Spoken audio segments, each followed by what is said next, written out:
Good day mga kapanabong, mga future sabongero.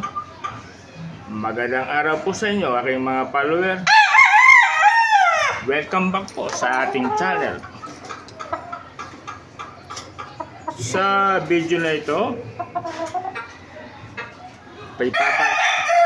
ipapakilala ko sa inyo ang apat na espesyal na alaga ko. Ito ang tinatawag na Golden Boy Sweater. Ito ay tatlong lalaki at isang babae. Tingnan natin kung sino sa kanila ang may potensyal maging future champion. Ang lahing Golden Boy Sweater ay kilala sa bilis, talino, at lakas sa laban. Magandang kombinasyon nito ng speed, power, kaya marami talagang nag-aalaga ng ganitong linyada. Itong apat na 3 months old na sisiw na ito ay parte na ng aking breeding program. At inaasahan ko na may lalabas dito na magandang panlaban na breeder.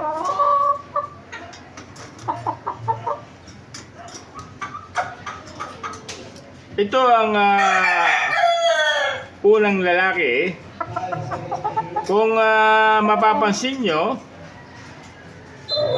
agresibo siya.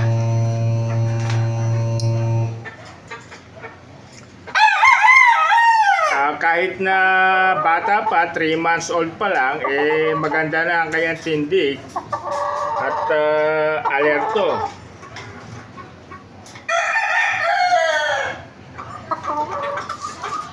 Ito naman ang pangalawang lalaki na Golden Boy Sweater. Kung titignan mo, siya ay kalmado lang. At malakas siya kumain. Yun ay isa sa napapansin ko rito. Malakas kumain at mabilis lumaki. Magandang sign yan. Ito naman po ang pangatlong lalaki. Tahimik lang siya. Pero kung yung pagmamasdan, minsan ganito ang mga delikadong manok, yung tahimik lang Ito naman ang nag-iisang babae na Golden Boy Sweater. Ito, yan, ito, babae ito na Golden Boy Sweater.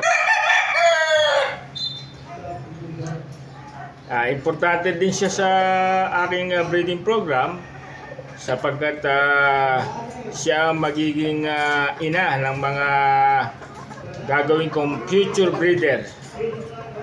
Kung maganda ang kanyang lahi at kondisyon, malamang ito ang magdadala ng kanyang mga anak na gagawin natin mga future champion. Sa ngayon, minomonitor ko pa ang kanilang paglaki. Mula sa pagkain,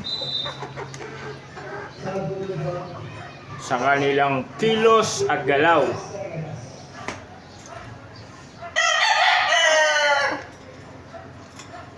Importante kasi na maayos sa kanilang pagpapalaki para lumabas ang tunay na potensyal ng ating mga Golden Boy Sweater. Pagdating ng tamang edad, makikita na natin kung sino sa kanila ang pwedeng kondisyon para sa laban at kung sino ang ilalaban at kung sino ang gagawing breeder. Para sa akin,